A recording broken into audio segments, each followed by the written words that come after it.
शाहीन शाह की सुल्तान और हान से गद्दारी। बोरसा शहर में बगावत करने वालों का अंजाम। फिलाव्यूस का और हान के सिपाहियों पर हमला। कोरोलिश और हान की किस्त 14 की मुकम्मल स्टोरी बताता हूं। तो जल्दी से अकाउंट को फॉलो करो। तो चलिए बताता हूं। आने वाली किस्त में शाहीन शाह सुल्तान और हान से गद्दारी करेगा, मगर उसका बेटा उसे समझाने की कोशिश करेगा। वो खुद गद्दार नहीं होगा। सुल्तान और हान बोरसा में बगावत करने वालों को फांसी दिलवाएगा।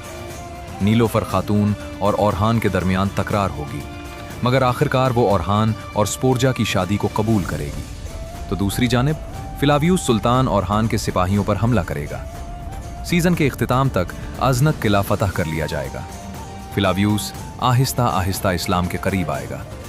नए सीजन की मंजूरी के बाद ओरहान के बच्चों के किरदारों के लिए अदाकारों की तलाश शुरू हो गई है। कोरोलिश और हान की तो हर आने वाली किस्त धमाका खेज और सनसनी होती जा रही है।